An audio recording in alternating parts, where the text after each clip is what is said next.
diferentes áreas de el proceso o de la empresa. A mí me gusta mucho este marco de pensamiento, por llamarlo de alguna forma, que desarrolló una empresa que se llama Ionology, donde dice que la transformación digital se da cuando involucramos 5 componentes. Primero, una estrategia de negocio digital y una cultura. Segundo, tener un compromiso muy fuerte por parte de los empleados y de los clientes. Tercero, tener en cuenta cuáles son los procesos y también innovar en los procesos. El cuarto componente es la tecnología y el quinto son los datos y la analítica. Y que si uno logra mezclar esos 5 componentes de una forma adecuada, puede llegar a una exitosa transformación digital.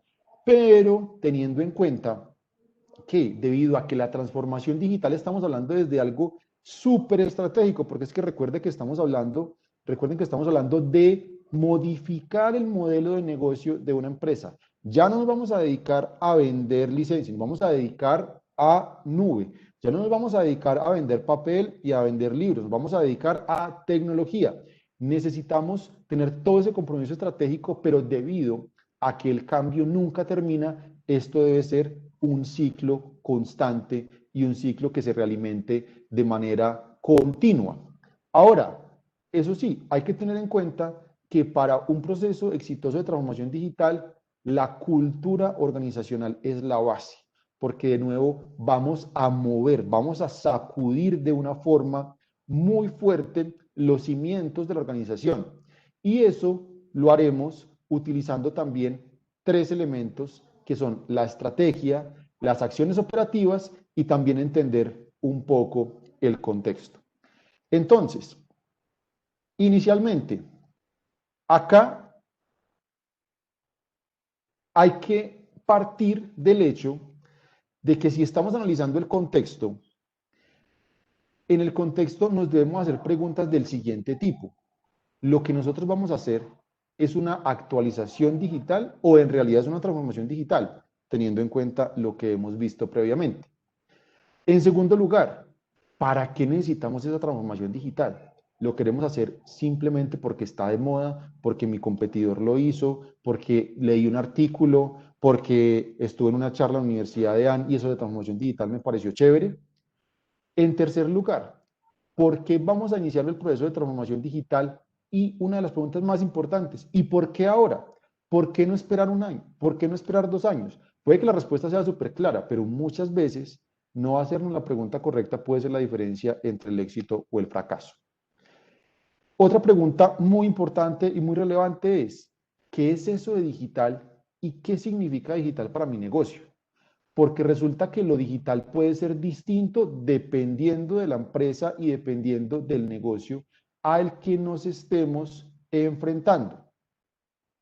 En el quinto lugar, ¿existe algún ejemplo de transformación digital exitosa que podamos utilizar como referencia?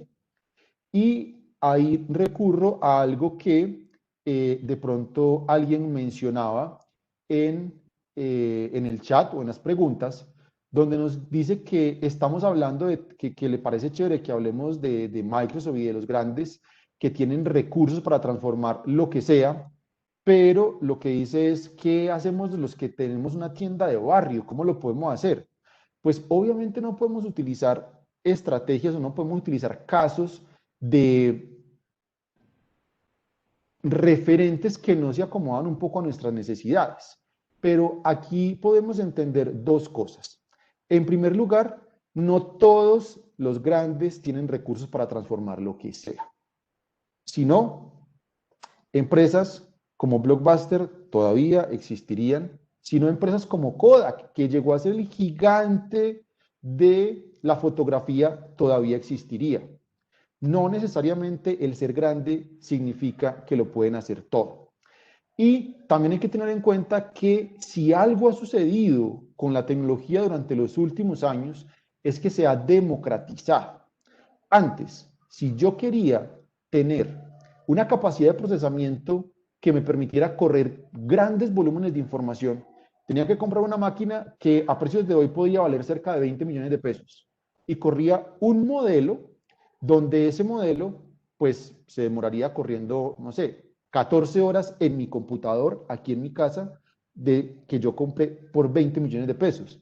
Resulta que con la llegada de la nube, que acá simplemente utiliza Microsoft como un ejemplo, pero en nube podemos tener a IBM, podemos tener a Amazon, podemos tener a Google. Si uno quiere correr ese mismo modelo, lo puede pagar por demanda y puede pagar 50.000, 70.000 o 100.000 pesos, que posiblemente una tienda de barrio podría tener con qué pagar ese tipo de desarrollo si eso es lo que necesita. Por eso es que para mí una de las principales preguntas que nos debemos hacer es la segunda, es para qué necesita la transformación digital, porque a partir de ahí es que todo lo demás se va a desprender como un árbol donde podemos ir explorando cada una de las alternativas y podemos ir avanzando en nuestro proceso de transformación digital. Hombre, quizás una tienda de barrio no necesite transformarse digitalmente. Quizás una tienda de barrio lo que necesite es digitalizar algunos de sus procesos. Y para eso hay soluciones que inclusive hay posibilidades de acceder a plataformas gratuitas que el gobierno ha puesto a disposición de estas microempresas. Y lo digo con conocimiento de causa porque durante el tiempo en el que estuve trabajando en el Ministerio TIC, sacamos programas como Mi Pyme Digital, donde a las pequeñas y a las microempresas se les entregaba software ERP para que llevaran la contabilidad, para que llevaran el inventario y no tenían que pagar por participar dentro de estos programas. Entonces, lo más importante antes que pensar en si mi empresa lo va a poder hacer, en que por qué no me puedo comparar con Microsoft o si me puedo comparar con Amazon o no me puedo comparar con Carvajal, es para qué necesito la transformación digital de mi empresa o de la empresa que yo esté asesorando en un debido momento. Y todas estas son, bueno, y por último es qué están haciendo los competidores, porque de nuevo estas son preguntas de contexto y es importante entender qué están haciendo los competidores como parte de ese contexto. Y en segundo lugar, ya vienen las preguntas estratégicas. Las preguntas estratégicas están muy relacionadas con la forma en la cual la entidad está comprometida con el proceso de transformación digital.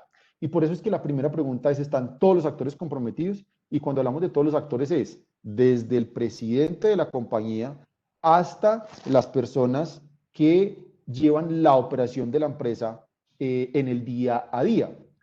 Y si estamos hablando de una tienda de barrio, para continuar con el ejemplo que de pronto nos han hecho, que yo de nuevo no vería como muy sencillo hacer un proceso de transformación digital de una tienda de barrio, porque quizás lo que necesita es digitalización de nuevo, pero en el proceso de transformación digital, la tienda de barrio perfectamente puede decir, oiga, yo voy a dejar de ser una tienda de barrio y me voy a convertir en una productora de calzado y los voy a vender en Internet. Perfectamente lo puede hacer y ese es su proceso de transformación digital. No hay ningún problema. Pero ¿qué pasa? Que para que eso se dé, el dueño de la tienda tiene que estar convencido y tiene que estar comprometido de que ese es el paso que quiere dar. Entonces, toda la empresa o todo el comercio debe estar comprometido con esa dirección. En segundo lugar, ¿están preparados para compartir la creación de valor con sus clientes? Esto es muy importante porque muchas veces las empresas adoptan estrategias de transformación digital para ser más productivas y para generar más ingresos y más rentabilidad, pero no recuerdan que a la final la empresa se debe a los clientes. Entonces, ¿cómo hago yo para aportarle o para también tratar de que los clientes también ganen algo en ese proceso de transformación digital? ¿Qué valor adicional le voy a crear yo a los clientes? Y aquí es la pregunta que yo diría más complicada de cualquier proceso de transformación digital. Es, ¿sabemos cómo medir el valor de lo que se quiere crear? Listo. No vamos a tener, vamos a dejar la tienda de barrio y nos vamos a convertir en una empresa de calzado. ¿Cómo vamos a medir el valor de lo que nosotros vamos a crear? ¿Cuál es ese valor adicional? ¿Cuál es ese valor que nos va a diferenciar de las demás marcas, de los demás empresas que fabrican zapato en el mundo y cómo sabré yo si logré efectivamente ser exitoso o no. Y de nuevo, pensando en que esto fue un proceso de transformación digital, porque yo perfectamente puedo ser dueño de la tienda de barrio y sin salir de mi tienda de barrio monto otro negocio, que es la zapatería. Bueno, zapatería no, mi fábrica de zapatos. Y la forma en la que yo abordo el negocio de la fábrica de zapatos es otra fuente de ingresos. Pero de nuevo, eso no es transformación digital, eso es simplemente una inversión adicional que yo hice, donde la única forma en la que yo voy a medir el éxito o no es que mi fábrica de zapatos esté entregando utilidades. ¿Y cómo vamos a extraer el valor que estamos generando en esa iniciativa de transformación digital? Eh, Otra pregunta es, ¿está coordinado esto con un portafolio de iniciativas? Si ese portafolio de iniciativas existe. ¿Por qué? Porque en algunas entidades lo que sucede es que pueden existir 2 o 3 ideas. Entonces yo estoy en la tienda de barrio, estoy pensando en que me puedo transformar en una tienda de zapatos, estoy pensando que también otra alternativa podría ser meterme en el sector de las baterías eléctricas y estoy pensando también que yo podría también estarme involucrando en la siembra de árboles y reforestar. No sé, están estas iniciativas que yo estoy considerando como esas posibles acciones de transformación digital coordinadas y hay alguna forma de valorarlas. Y el problema de yo tener estas múltiples líneas de pensamiento es que para cada una de ellas debo responder cada una de estas preguntas con un problema, y es que yo no puedo estar comprometido con todas, porque entonces o me voy a convertir en fabricante de baterías, o me voy a convertir en fábrica de zapatos, o me voy a convertir en reforestador, pero no puedo hacer las 3 al mismo tiempo. Entonces ahí también hay una balanza que hay que manejar porque uno no puede dedicarle tiempo a todo. La mejor forma en la que nada salga es dedíquese a muchas cosas y eso seguro, seguro que ninguna de esas va a salir. Ahora pasamos a las preguntas ya más operativas y es, ¿tenemos un equipo digital bien definido y caracterizado? ¿Quién es ese equipo que se va a encargar de este proyecto o de este programa de transformación digital? Ahora, los equipos colaboran entre las diferentes funciones y está su presupuesto atado al progreso de las iniciativas. Esto es también fundamental, porque al final lo que puede terminar pasando es que como empresa o a la empresa a la que le estamos desarrollando la consultoría, termina definiendo que sí, que le va a apostar a un proceso de transformación digital, que están todos alineados, que saben cómo se va a extraer el valor, que saben cómo vamos a medir el éxito del proceso de transformación digital. Pero cuando llegamos a esta parte, sí, pero no tenemos presupuesto. Bueno, pues entonces, ¿en qué queda la estrategia de transformación digital? No queda en nada. O llega un punto en el que, listo, sí, está todo súper bien, pero no tenemos equipo al interior de la entidad que se pueda encargar del proceso. Aparte de todo, esta segunda pregunta es fundamental también porque hay que recordar que la transformación digital ser un proceso que sacude a la entidad como un todo, se requiere 100% colaboración de las diferentes áreas. Esto no es de que, no, el proceso de transformación digital es de tecnología. No, hay que involucrar recursos humanos, hay que involucrar presupuesto, hay que involucrar también al área administrativa, a todas las funciones de la entidad deben estar comprometidas dentro de este proceso y deben estar colaborando.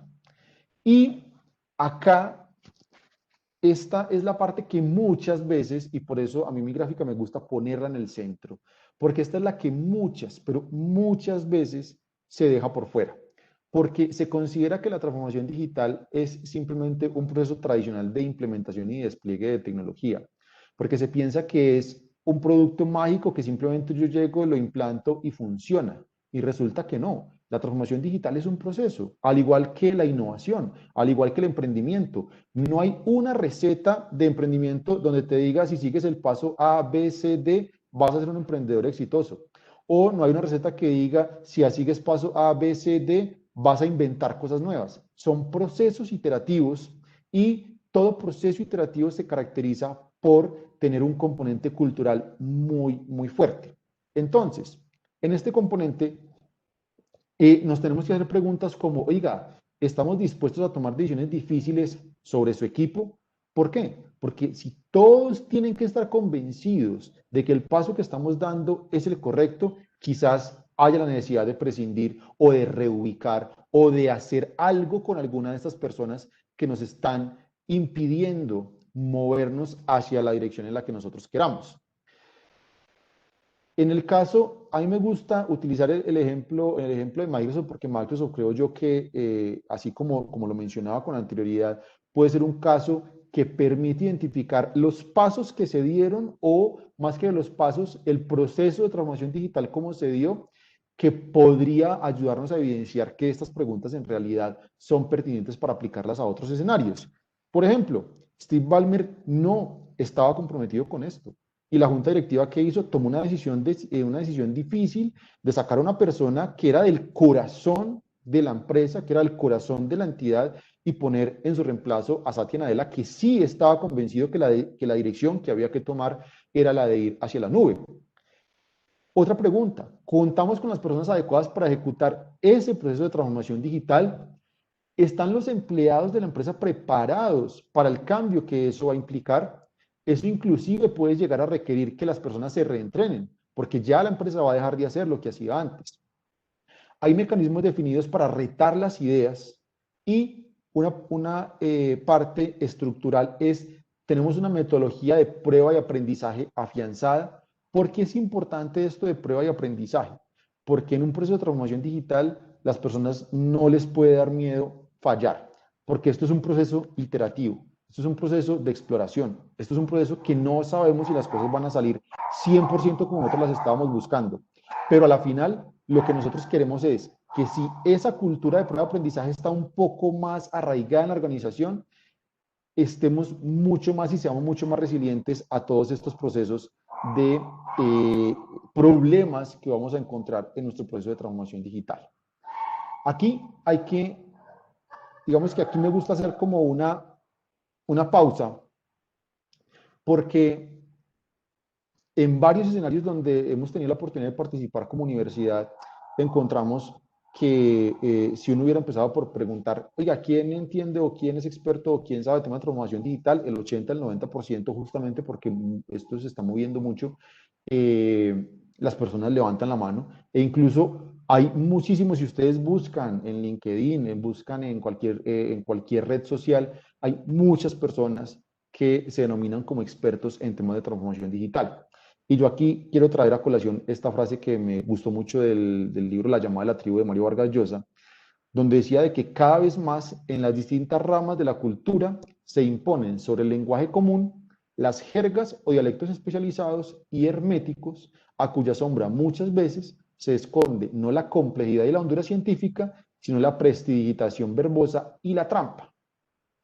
Y si uno se pone a ver, hombre, es que la transformación digital a la final no es más que lo que toda la vida hemos llamado innovación, solamente que ahora es innovación mediada por tecnología. Por eso es que, como les decía con anterioridad, no hay una receta. Así como no hay receta para innovar, así como no hay receta para emprender, para la transformación digital tampoco hay una receta. Sí hay algunos pasos, sí hay algunas recomendaciones, sí hay algunos marcos de referencia como el que yo les estoy presentando el día de hoy, pero no hay una fórmula mágica para los procesos de transformación digital. Y también tenemos algo que se ha denominado ultracrepidarianismo, que es el hábito de dar opiniones y consejos sobre cuestiones ajenas al conocimiento o competencia de uno. Yo llevo cerca de 4 años aproximadamente dedicado a temas de tecnologías emergentes. Para ponerlos un poco en contexto, durante los últimos 3 años participé en el desarrollo de la política de transformación digital. También tuve la oportunidad de trabajar en el primer piloto del uso de inteligencia artificial en el sector agro en Colombia y también diseñé y ejecuté el primer piloto de blockchain en el sector público en Colombia. Y créanme que yo estoy lejos de considerarme un experto en cualquiera de estos temas. Yo ni soy experto en transformación digital, ni soy experto en tecnologías 4.0, ni soy experto prácticamente en nada. Yo tengo 35 años y todavía tengo muchísimo, muchísimo por aprender. Pero, ¿por qué lo digo? Porque es que, ¿y por qué está subrayada esta palabra del ultracrepidarianismo? Porque es que nosotros como sociedad colombiana somos muy dados a hacer esto, a ser ultracrepidarianistas. La selección Colombia juega un partido y pierde e inmediatamente todos somos técnicos de fútbol. Sabemos más que Queiroz, sabemos más que Peckerman, inmediatamente decimos, claro, es que como no quiso poner a jugar a Zapata de 9, lo puso fue en el segundo tiempo, y como a James no lo puso a jugar con Cuadrado, sino que metió primero a jugar a Steven por el lado derecho, siempre sabemos más que cualquier otra persona que supuestamente ha dedicado su vida al estudio de algunas de estas temáticas. Pasa algo e inmediatamente decimos, eso es inconstitucional, cuando yo estoy casi seguro que llevamos más de 10 años sin ni siquiera coger la Constitución para leerla.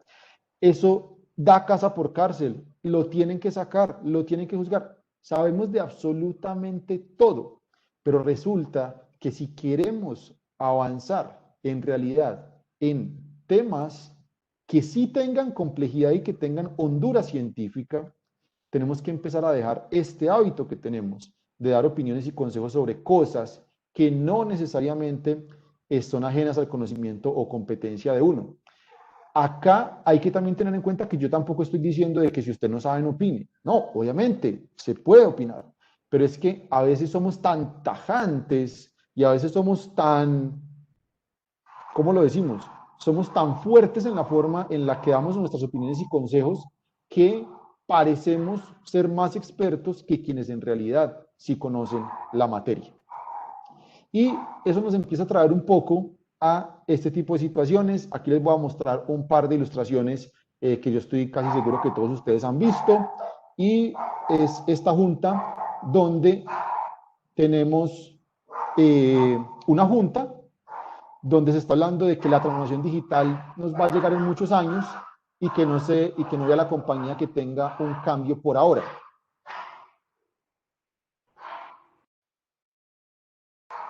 En este otro caso, vemos, esta también me gusta mucho porque es una pregunta de quién lideró la transformación digital de su compañía, el jefe, el CEO, el de tecnología o el coronavirus. O también tenemos este otro, donde les presento al nuevo ejecutivo de la empresa, es un experto en transformación digital. Este personaje sí puede ser muy experto en transformación digital.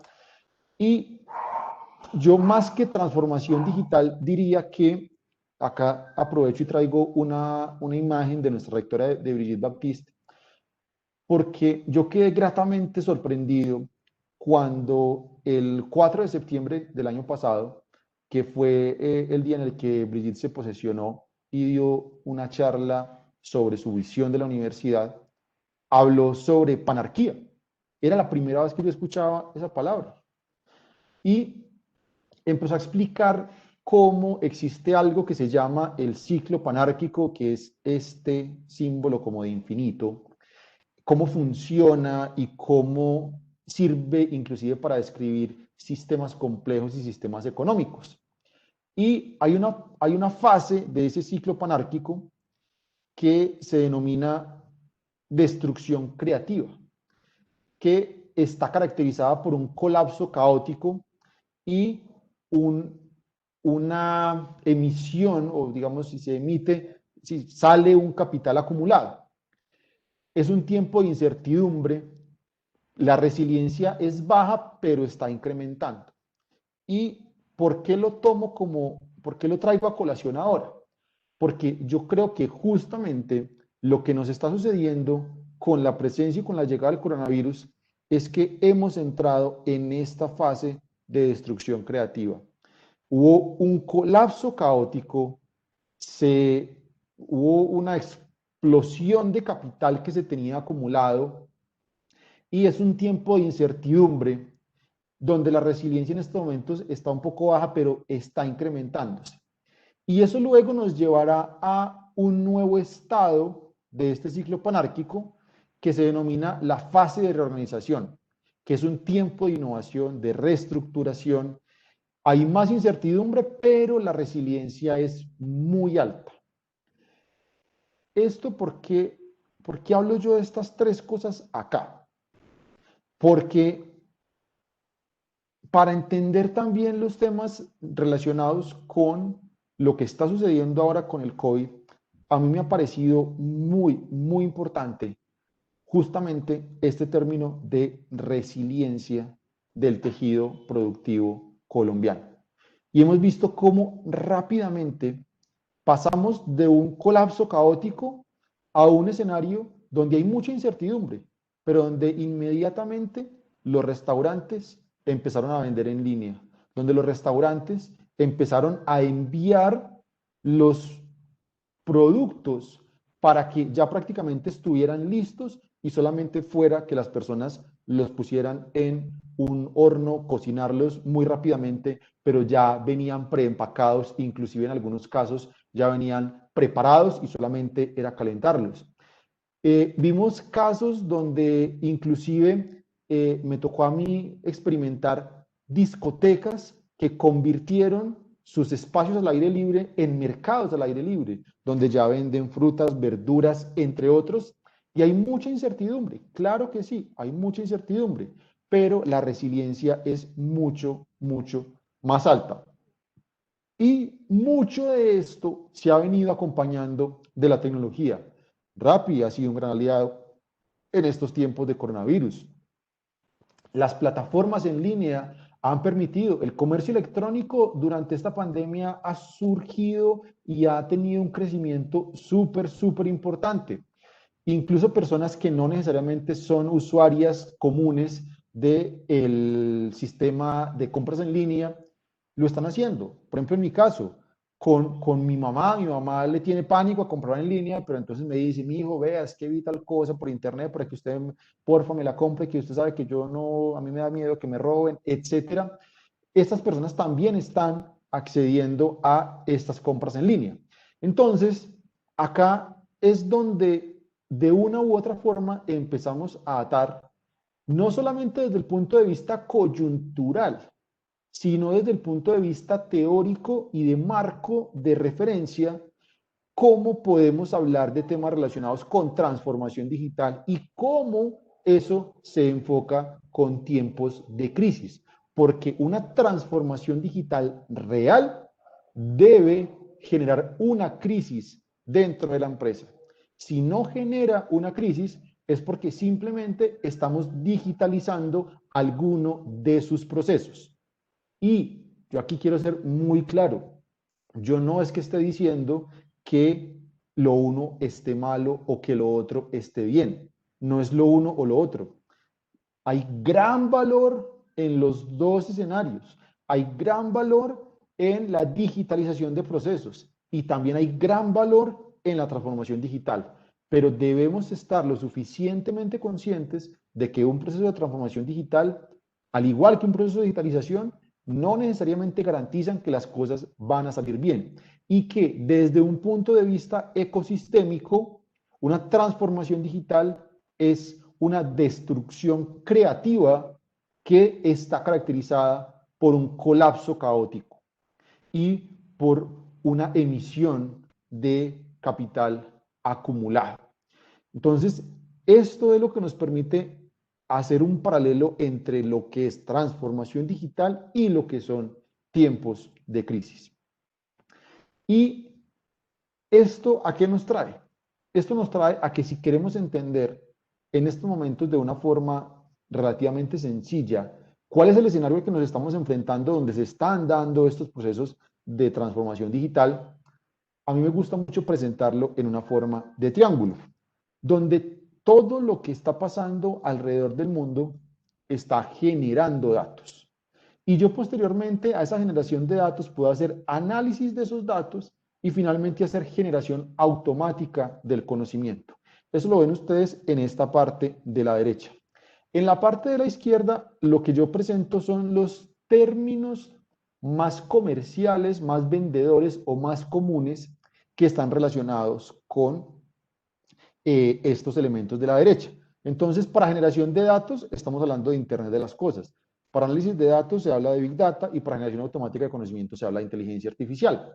Pero ¿por qué hago yo énfasis en qué es la palabra de moda? Porque, por ejemplo, para generar datos no está solamente Internet de las cosas.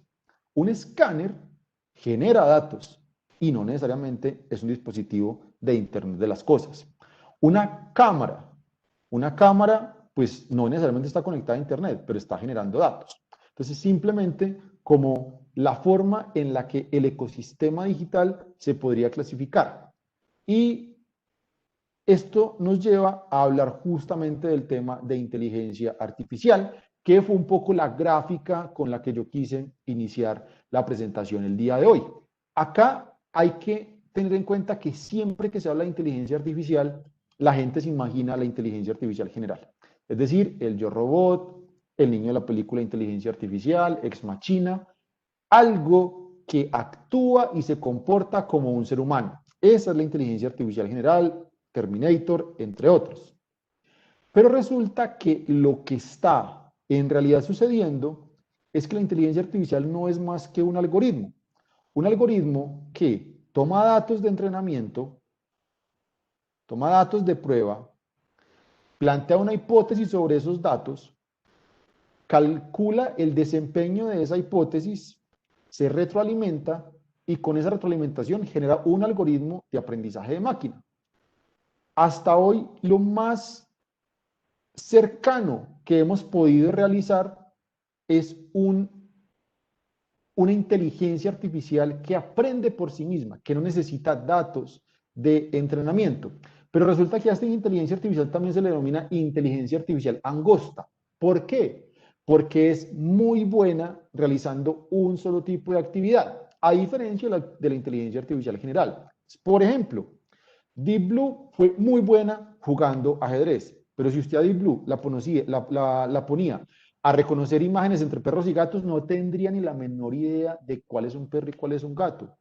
O en el caso de la más avanzada, que es AlphaZero, que no te necesitó datos de entrenamiento, sabe jugar muy bien Go, pero no la ponga a jugar ajedrez, porque no le juega ajedrez. O no la ponga a que le ayude a determinar qué tan cerca está un objeto para incluirla dentro de un carro autónomo como algoritmo que permita que el carro no se choque, porque no va a ser capaz. Son inteligencias artificiales súper angostas que inclusive algunos denominan sistemas expertos, porque son expertos en una sola actividad o en una sola acción.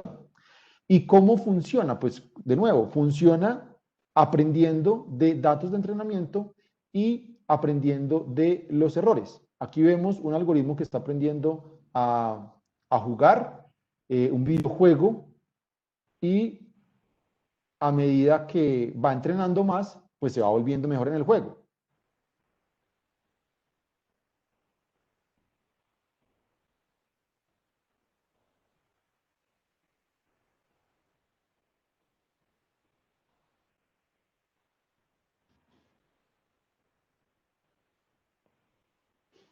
O este humanoide aprendiendo a caminar por un laberinto o aprendiendo a esquivar obstáculos o aprendiendo a no caer al vacío. Ahora, todo esto es simplemente contextual.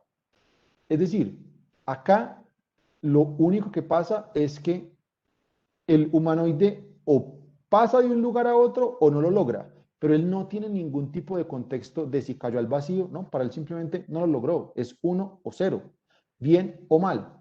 El contexto lo seguimos dando nosotros. El contexto lo seguimos manejando y lo seguimos entregando nosotros como programadores de esa inteligencia artificial. Este es un documental eh, no de AlphaZero, sino de AlphaGo. Es un documental que está en Netflix, donde cuentan la historia de cómo se desarrolló la inteligencia artificial que precedió a AlphaZero, que, como les comentaba, es la que ya no utiliza datos de entrenamiento para los que lo quieran ver. Esto nos lleva a que esta frase la hemos escuchado muchísimas veces, y es que los datos nos permiten tomar mejores decisiones. Resulta que puede que sí, o puede que no, porque muchas veces los datos también nos pueden mostrar cosas que no necesariamente son válidas. O más bien, si nosotros no somos cuidadosos en la forma en la que tomamos las decisiones con los datos, podemos llegar a conclusiones equivocadas. Por ejemplo, En el caso del 71% de los CEOs a nivel mundial, según la encuesta de KPMG del 2018, el 71% están preparados para liderar su organización a través de una transformación radical de su modelo operativo. Radical, de nuevo, vamos a sacudir lo que hace esta empresa.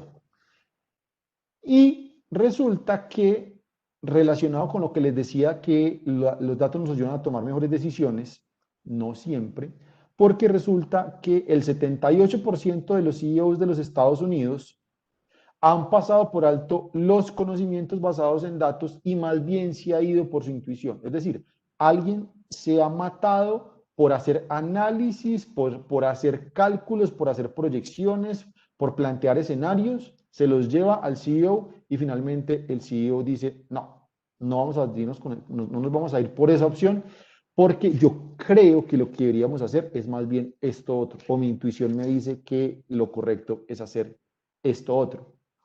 Y resulta que en algunos casos esto no está mal, porque la intuición muchas veces es conocimiento práctico que ya tenemos como programado y que nos lleva a interpretar de una forma muy rápida, a hacer juicios de valor sobre los datos que nos están presentando y tomar una decisión a veces inconsciente. Entonces, ¿qué puede estar sucediendo? Lo que puede estar sucediendo es que alguien se mata de nuevo, hace ese análisis y cuando llega nos podemos encontrar con que al analizar esa información, el CEO identificó que los datos podían estar sesgados y que por lo tanto esos datos no necesariamente podrían ser la mejor alternativa de solución que su empresa pueda requerir. ¿Por qué puede suceder esto? Porque hay personas que utilizan los datos para hacer su caso. Me explico. Si a mí me encarga evaluar 3 alternativas para desarrollar una solución a un problema, quizás la que yo más investigue, de la que más datos saque, de la que mejor presente, es la que yo previamente considero que puede ser la mejor alternativa. Y cuando yo presento las 3 alternativas, no lo hice de igual forma con las demás. No porque yo no esté actuando de manera ética, sino que simplemente me condicioné a que es la que más me gusta, es la que yo considero que es la mejor, por lo tanto me siento más cómodo, encuentro información más fácil, quizás como es la que yo me siento más cómodo, es con la que estoy más familiarizado, por lo tanto se me hace más fácil encontrar información al respecto y eso obviamente representa un sesgo en la información que se está presentando.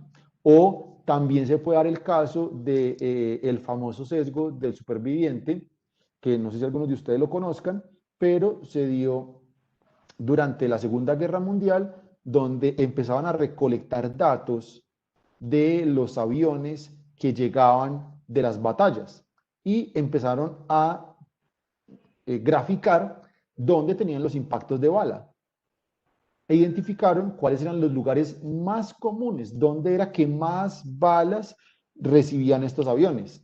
Y procedieron a tomar una decisión basada en datos y reforzaron esas áreas.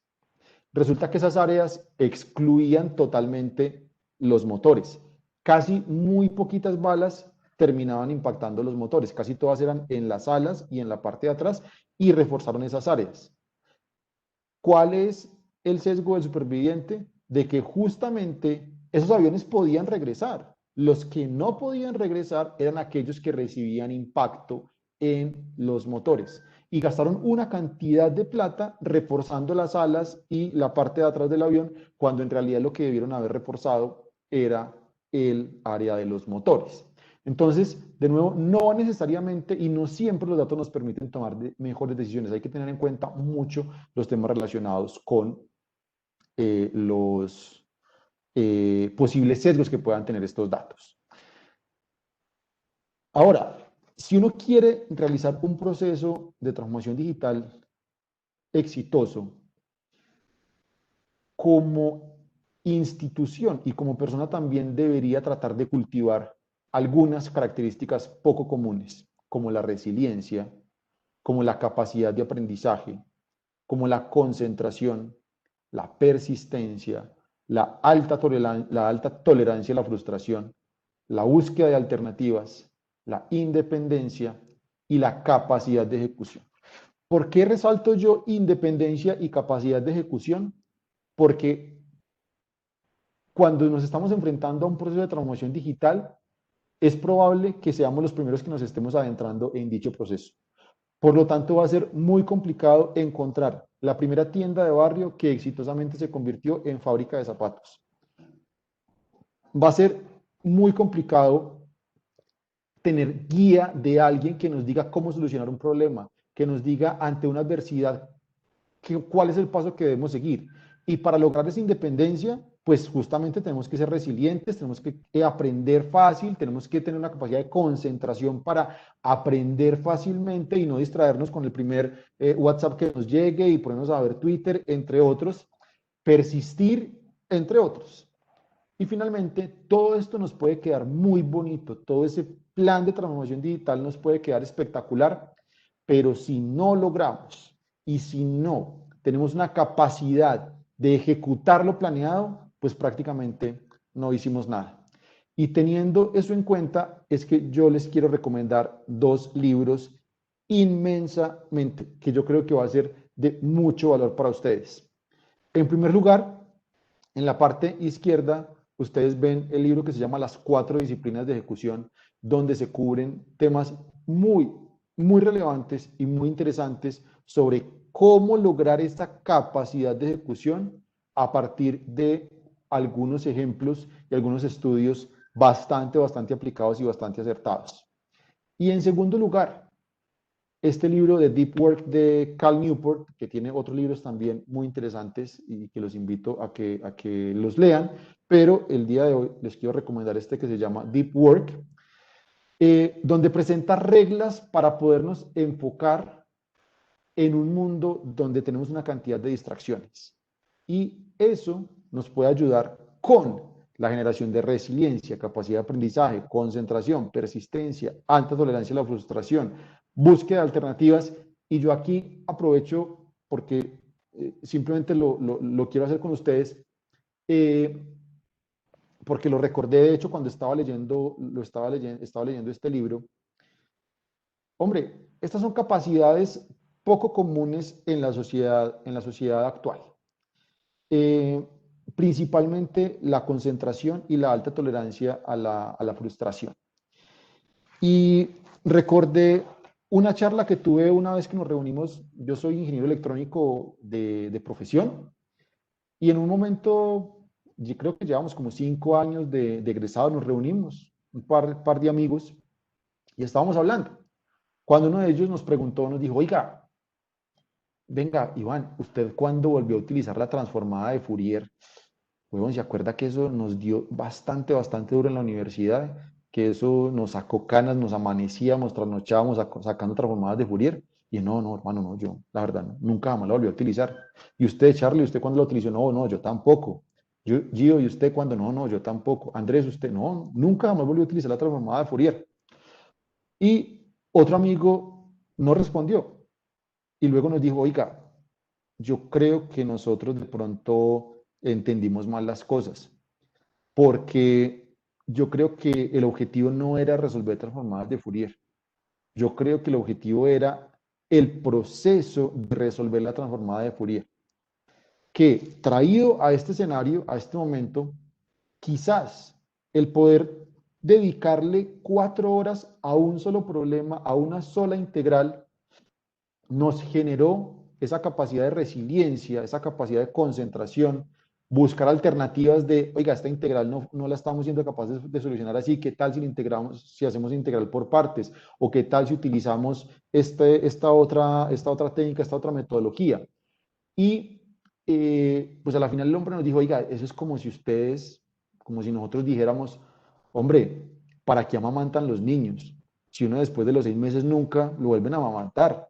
Qué bobada eso. Pero de nuevo, es el proceso, son los nutrientes que recibe el bebé durante los 6 meses. Es el cambio en la leche materna durante esos 6 meses, porque la leche no es la misma durante el primero que durante el quinto. Es lo que se recibe y lo que se logra durante el proceso, lo que es importante. Entonces, por eso también creo yo que es relevante que si no tenemos o si las entidades donde estamos todavía no tienen estas características, tratemos de ver cuáles son esos procesos y esos mecanismos que podríamos utilizar para generar algunas de estas características poco comunes y que se deben cultivar para garantizar un proceso exitoso de transformación digital.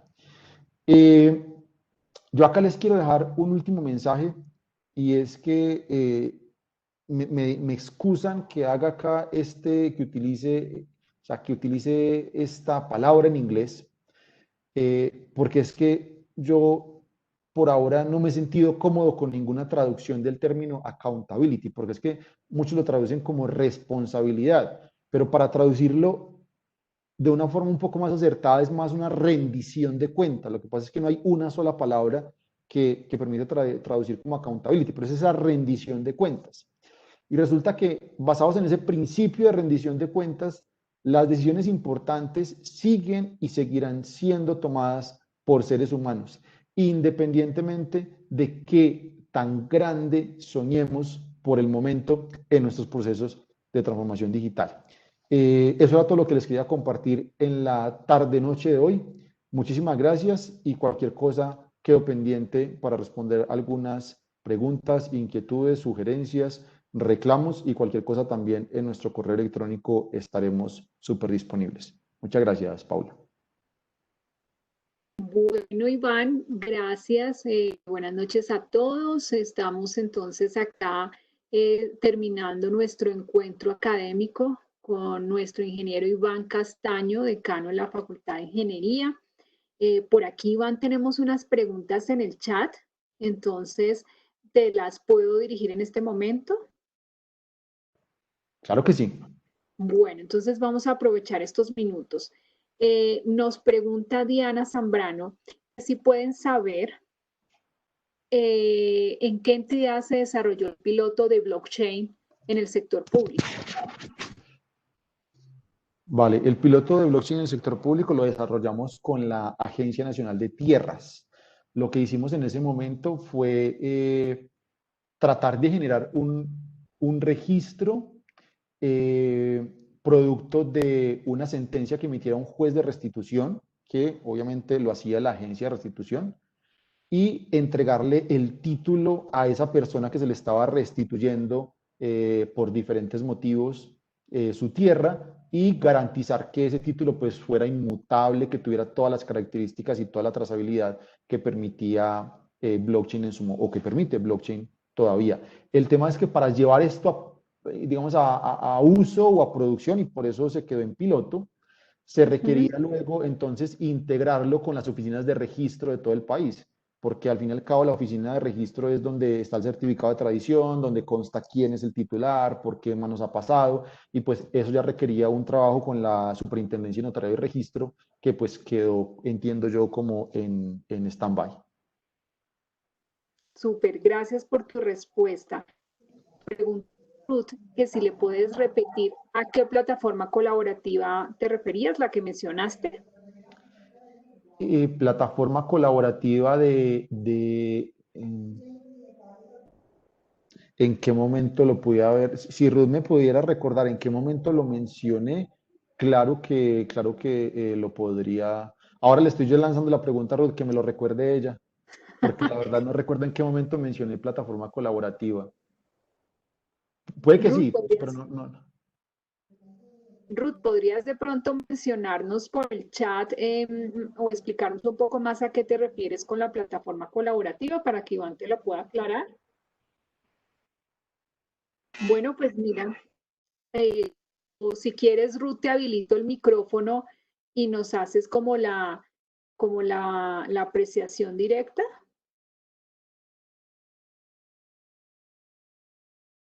Bueno, en este momento, mientras Ruth nos responde, Oscar González nos quiere hacer una pregunta en vivo, así que voy a habilitarle un momento. Entonces, Oscar, adelante, ya puedes dirigir tu pregunta. Bien, mil gracias, buenas noches, ingeniero y su merced, el nombre se me pasa. Liliana Fernández, tranquilo. Liliana, muy buenas noches. Bueno, quiero felicitarlos porque verdad, pues no he pensado en participar, pero me llamó la atención y quise hacerlo. Y quiero decirles algo. No sé, a veces no creo en las coincidencias, no creo en las coincidencias, pero creo que hoy fue una coincidencia muy grande, porque lo que habló el ingeniero hace un momento, tres, cuatro cosas creo que me sucedieron a mí, exactamente el día de ayer. Después les cuento qué sucedió, pero voy a lo interesante para ustedes. Hay una situación, ingeniero, y es la siguiente. Me han invitado a participar por Zoom en los diálogos de la comunidad con la alcaldía local y con el cabildo, donde están reunidos los ediles, para el plan de desarrollo local, el plan de desarrollo para Bogotá. En cada localidad están haciendo esas invitaciones por Zoom y va la comunidad y todo el tema, ¿de acuerdo? Vengo participando hace unos buenos días, unos buenos meses. Entonces, resulta que yo les propuse algo hace cerca de 2 meses, volví lo propuse hace cerca de un mes y volví lo propuse ayer. Ayer lo propuse, pero de pronto la forma como lo propuse fue como usted mencionó hace un momento. De pronto fue muy dura, fue un golpe muy grande, no lo supe decir, no me supe expresar, de pronto fui muy. Pero entonces yo quiero decirles de qué se trata. Se trata de lo siguiente, es que todos sabemos que el mundo cambió, ¿sí? Y hay personas que no quieren entender que el mundo cambió, que uno tomaba unas decisiones hace unos años y esas las podía volver a repetir, como el plan de desarrollo uno puede repetirlo año tras año, alcaldía tras alcaldía, se cambian algunas cositas y no hay problema. Hace 7 meses el mundo se manejaba así y no hay problema, pero de 7 meses para acá el mundo ha cambiado. Por lo tanto, uno no puede plantear un plan de desarrollo sobre algo que pasó hace un año, 2 años, 5 años, 50 años. Sí, el mundo cambió y es totalmente diferente. Yo le decía a los ediles y a la alcaldesa local, la tercera vez, lo dije ayer, y es lo siguiente, y es muy elemental, y quiero que ustedes me digan si me equivoqué, y si no me equivoqué, quiero que ustedes participen activamente en ese tema porque es de su competencia, ¿sí? Y es de mi universidad que la quiero, la amo y pues quiero siempre volver, regresar y ver en qué puedo ver algo de lo que ellos me dieron. Y es lo siguiente, es muy fácil. Ya las personas no se trasladan de un sitio a otro mucho, pues por todo lo que está pasando, ¿sí? Entonces, ¿qué sucede? Las personas están en sus casas trabajando por Zoom, por Mets, por webinar, por el computador, por el celular, y así estamos trabajando. La mayoría de las personas les ha tocado así. Entonces, ¿qué sucede? Resulta que yo vivo en la localidad de Teusaquillo, ¿sí? En Teusaquillo, ok. Entonces, hace unas 2 administraciones atrás hubo un alcalde que se llamó Iván Fresneda, ¿sí? Y entre las cosas que hizo, yo en su momento no lo entendí. Es un Wi-Fi gratuito en el barrio La Soledad sobre el Parkway. No lo entendí en ese momento. Y después, un año después, colocó otro Wi-Fi en otro barrio que no recuerdo de la localidad de Teusaquillo. Poco lo entendí, ahora lo entiendo, ¿sí? Entonces, lo entiendo ¿por qué? Porque es que hoy en día la gente necesita comunicarse, ¿sí? Necesita comunicarse. Entonces, ¿cómo hace para comunicarse? Pues teniendo la comunicación, y eso cuesta, y pues las personas hoy en día, con todo lo que ha pasado, pues no tienen empleo, tienen dificultades para pagar la colegiatura de los alumnos, de sus hijos, entonces dedican los recursos a otras cosas de supervivencia. Entonces, se necesita que tenga Wi-Fi gratuito, ¿sí? En las localidades de Bogotá. No exactamente en todos los barrios, porque sería imposible, pero sí toca iniciar eso. Pero además de eso, tiene que ir atado ¿a qué? ¿A qué tiene que ir atado eso? Pues a la capacitación de cómo entrar a un Zoom, de cómo pedir la palabra, de cómo abrir el micrófono, de cómo. Hay que capacitarse.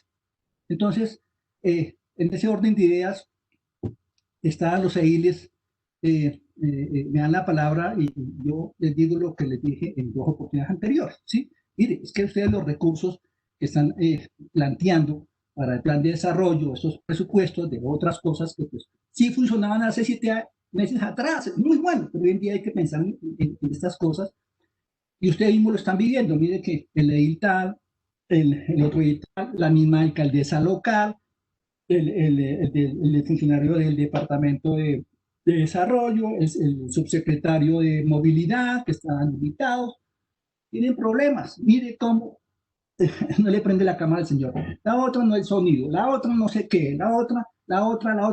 Si nosotros, que somos medio educados y que sabemos medio leer y escribir, y nos pasa eso, ¿cómo no le va a pasar a nuestros abuelos, a nuestros padres, a nuestros vecinos? Y es natural, ¿sí? Entonces, yo estoy sugiriendo respetuosamente que estos recursos, que son unos recursos que dan para unas cosas que, pues, sí, son necesarias. Pero en este momento, ¿qué necesitan las personas? Comunicarse. Los que están trabajando necesitan comunicarse porque ese es el trabajo y entonces lo están haciendo mal. Y los que no tienen trabajo, que están buscando trabajo, cuando encuentran el trabajo, dicen, ah, y el señor sabe manejar el Zoom, sabe manejar el mail, sabe. No, no sé. No, tiene el trabajo. Un esfuerzo tener para conseguir trabajo y cuando lleguen no sabe. O sea, o sea, la verdad, esto es imposible que ustedes no piensen en este tipo de soluciones. Entonces, por favor, les solicito que dentro del plan de desarrollo local y el plan de desarrollo distrital, ya habría que hablar con la alcaldesa, es ese tipo de inversiones que hay que hacer. Entonces, finalmente, una iglesia, hablé en privado con ella, que es la presidenta en este momento del Cabildo, vive en un barrio donde yo fui compañero de ella, que se llama Quirinal. Quirinal es estrato 5, que ha pegado a Pablo VI, que ha pegado a Nicolás de Federman. Yo fui de la Junta de Acción Comunal junto con ella, y entonces me dicen que yo, pues las personas que conozco en el barrio, que son muchos retirados militares, muchas personas de la tercera edad, muchos no sé qué, yo he visto que me han solicitado que pues sí quieren aprender cómo comunicarse, quieren aprender eso, ¿sí? ¿De acuerdo? Entonces, deje cuenta que sí está la necesidad de personas que necesitan comunicarse, o bien sea para trabajar, bien comunicarse con su familia, con sus vecinos, o simplemente para no pegarse un tiro y suicidarse, porque las personas necesitan comunicarse, ¿sí? Entonces, ¿por qué no facilitamos eso? ¿A qué viene todo este discurso que les acabo de emitir? Es el siguiente. Usted, ingeniero, pues con todo lo que escuché ahora, con el conocimiento que tiene, con la capacidad de resiliencia, de ser disciplinado, de ser juicioso, de todo lo que nos ha enseñado, nos ha recordado y que no lo hacemos, y apalancado con la universidad, vean que es una universidad que ha sido progresista, siempre va hacia adelante, o sea, no sean empleados. Eso es lo que me decían cuando no sean empleados, sean empresarios, eso era lo que hacían. Entonces, en el orden de ideas, no sé si podamos reunirnos y organizar, o sea, ¿cómo hacemos? Ustedes con su experiencia, su conocimiento, y yo más o menos con lo que sé de la administración, de cómo llegar, cómo hacer las cosas, logremos avanzar en ese tema, ¿sí? Y ponemos a la universidad como base, o sea, como una plataforma de lanzamiento de lo que debe ser. Y yo le vengo diciendo a las personas, ¿por qué? Porque es que como no han entendido que el mundo cambió, entonces ahora la gente sale y ahora se va a pasear, salen los niños el viernes de colegio 8 días, entonces los papás se van a pasear, y eso es el despelote, y acá la gente cree que esto no, y esto sí. Cuando vuelvan, ¿sí? Esto se va a acabar y todos vamos a quedar encerrados otra vez por mucho rato. Ese es Claro. el momento oportuno de comenzar esas plataformas, esa capacitación, eso, tin, ¿sí? Y ahí y están los recursos Vale. antes de que aprueben el plan de desarrollo y ustedes puedan desde la universidad hacer eso. Vale, Oscar, no, súper. Yo ahí plantearía un par de cosas. Entonces, lo primero, claro que sí, la universidad es de ustedes. Entonces, en lo que ustedes consideren que nosotros podamos apoyar, aportar, cuenten con nosotros. Yo le dejo mi correo electrónico y también le dejo el correo electrónico de mi asistente para que programemos una llamadita de una media hora por Webex y revisemos cómo nos podemos articular. Ahora, el tema hay que validarlo muy bien porque los recursos son escasos y usted muy bien lo sabe con lo que usted me cuenta, con su experiencia también en administración pública. Y porque muchas veces a algunas personas no les gusta tanto esto de conectividad gratis, es porque de pronto muchas personas lo pueden utilizar es para ponerse a ver YouTube, a ver Netflix, a ver los partidos de el Real Madrid, del Barcelona, entre otros.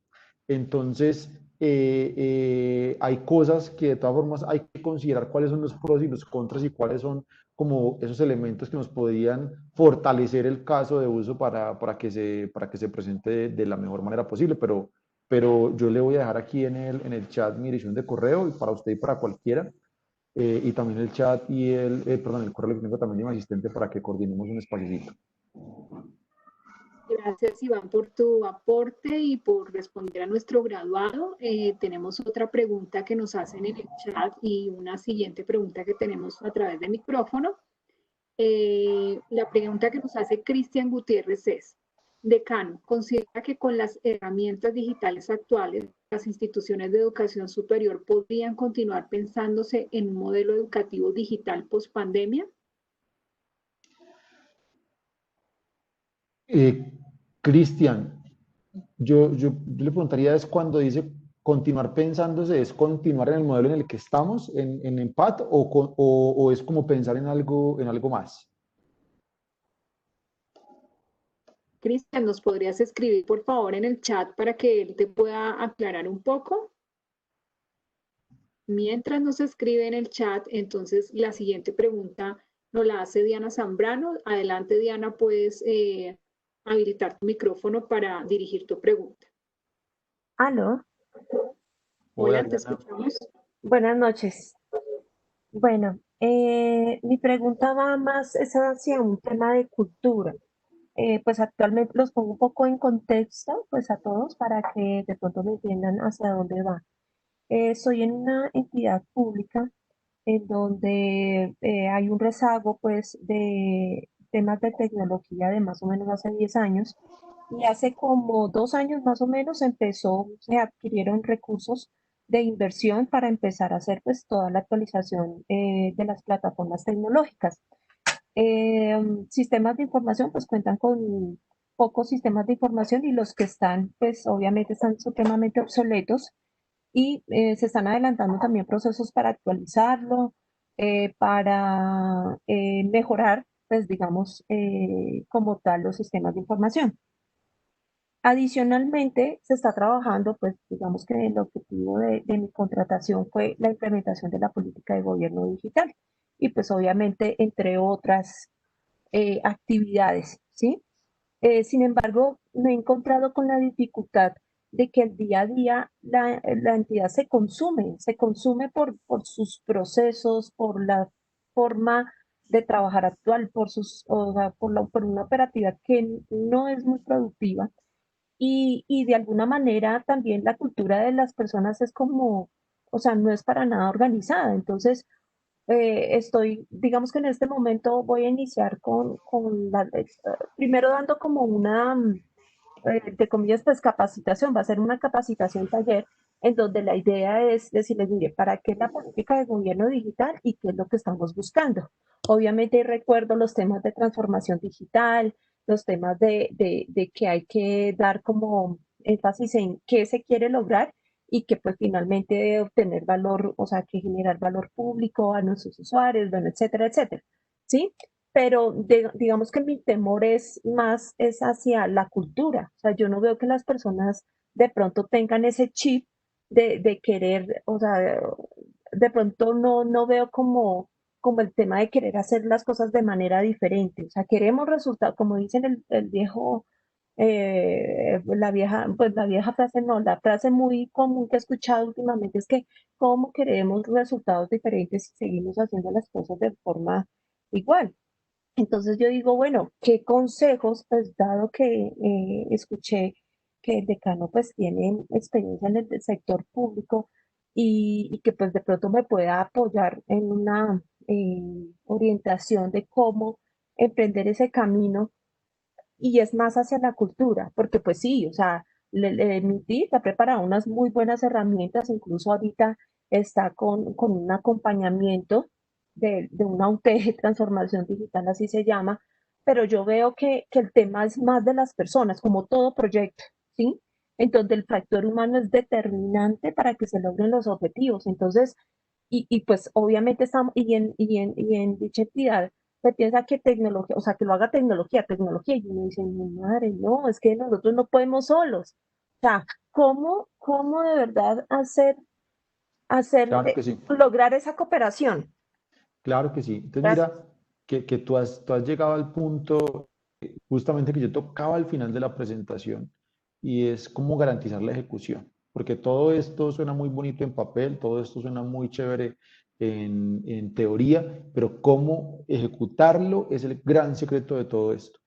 Y por eso es que yo ahí te diría que es fundamental que pegues una revisada a todas las recomendaciones que hacen en el libro de las 4 disciplinas de la ejecución, porque justamente lo que tú estás planteando son problemas a los que se han enfrentado grandes corporaciones y pequeñas corporaciones también en sus procesos de innovación. Y de nuevo, yo por eso a la final, o a la final no, también utilicé tanto esa palabra de innovación, porque es que transformar a la final es sinónimo de innovar. Entonces, por ejemplo, algunas de las técnicas de las que los autores hablan en el libro es tener una claridad respecto a el objetivo que se quiere lograr y desplegarlo en algún lado. Y eso empieza a generar sentido de pertenencia. Y los autores ponen ejemplos. Dice, oiga, mire, juegue, salga a jugar un partido de fútbol o empiece a jugar baloncesto con alguien, simplemente lanzar. Nos ponemos a lanzar, tú y yo, Diana lanza, yo lanzo, no hay ningún problema. En el momento en el que yo te digo, vamos 2-1, tú, ay, ¿cómo? Es que estamos contando, estamos llevando cuentas. No, venga que ahorita sí la cosa es como seria. Pero hasta que yo no te digo, vamos 2-1, hasta ese momento estamos simplemente acá relajados lanzando. Entonces, tener un tablero que nos permita llevar el marcador de saber si estamos ganando o no estamos ganando puede generar cualquier tipo de diferencia dentro del equipo. Y esa persona que antes quizás no estaba interesada en participar, no estaba interesada porque estaba simplemente lanzando ahí, tirando la pelota, el momento en el que le digamos, oiga, y usted lleva 0, ¿cómo 0? No, espere que ahora sí yo voy a empezar a lanzar también.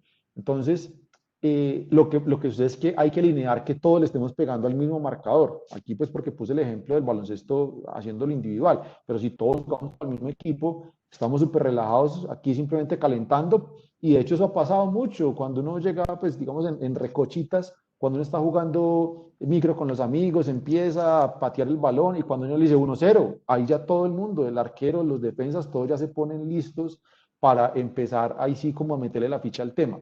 Entonces, el llevar un marcador, por ponerle un nombre, pero que ese marcador lo compartan todos los miembros del equipo, y cuando hablo de miembros del equipo no son los del equipo de tecnología, son los de todas las áreas de la organización, es importante y es fundamental para que todos se involucren e inclusive el que está más reacio al cambio, el que no quiere la cosa, a la final viendo que la vaina se empieza a mover y ver que, oiga, vamos 2-0, vamos ganando, vamos bien, o oiga, no vamos tan bien, hay que poner la camiseta, eso puede generar un cambio sustancial en la mentalidad y en la cultura de la organización. Entonces te recomiendo mucho que le eches una ojeada, no es muy largo tampoco, es un libro relativamente corto, pero es súper, súper chévere. Liliana, estás con el micrófono apagado. Oh, disculpa, tienes toda la razón, muchas gracias. Ya nos aclara Cristian, nos dice que, bueno, nos estaba haciendo una pregunta, inicialmente la vamos a repetir para no perdernos, entonces él dice, decano, ¿considera que las herramientas digitales, que las herramientas con las que las universidades cuentan actualmente en la educación superior podrían continuar pensándose en un modelo educativo digital post pandemia?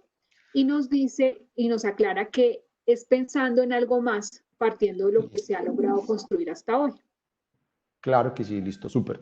Entonces, a ver, Cristian, como en todo, la tecnología no es más que un medio para conseguir un objetivo. Acá algo que es fundamental es entender que nosotros a veces nos dicen, oiga, pero ¿por qué ustedes por qué no están lanzando cursos como lo hace Platzi o como lo hace Credana o como lo hace, no sé, EDX o como lo hace Coursera?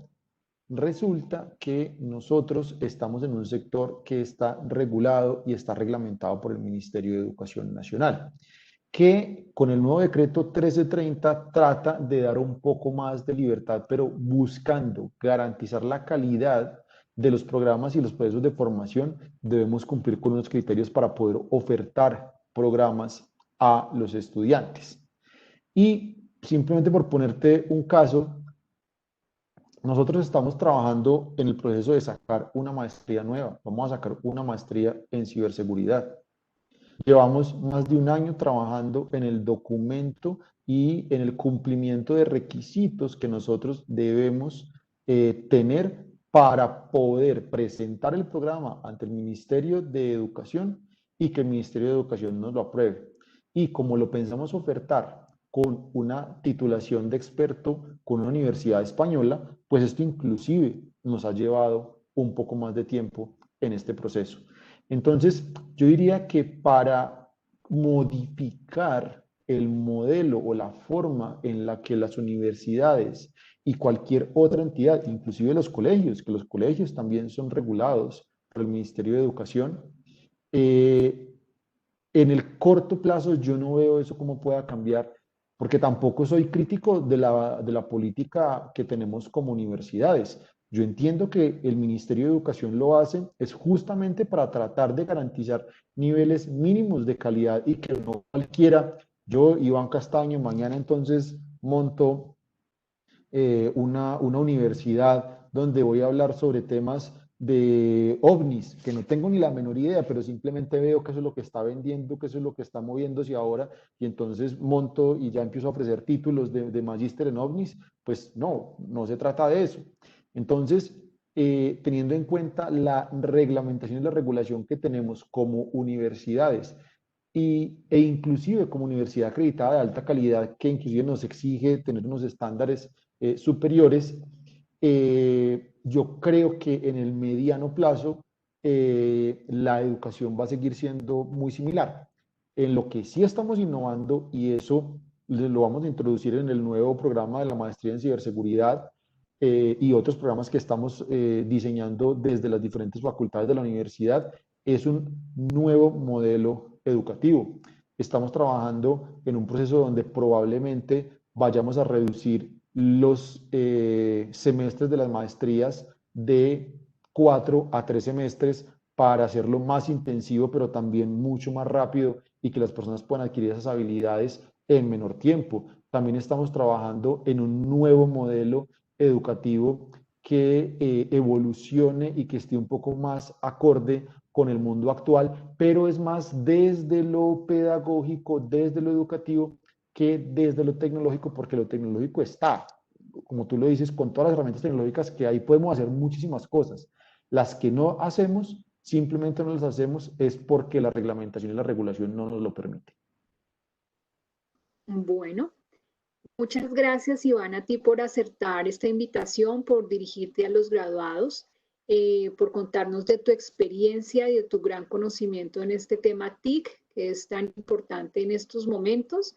Gracias a todas las personas que se conectaron a este encuentro académico. Y bueno, gracias por tomarse el tiempo y participar. Así que los esperamos en los siguientes eventos que tenemos programados para que podamos seguir construyendo conocimiento y tener algunos consejos que en el ejercicio real profesional, en el día a día, nos sirven de gran ayuda. Entonces, muchas gracias a todos y que tengan una excelente noche y nos vemos en el siguiente encuentro académico y en los siguientes eventos que se tienen programados institucionalmente, a los cuales nuestros graduados son absolutamente bienvenidos e invitados especiales a participar en estos eventos. Gracias, Iván, por aceptarnos y por compartir con nosotros este momento.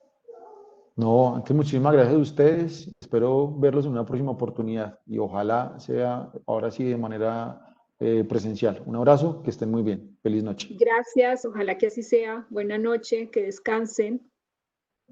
Buenas noches, que descansen.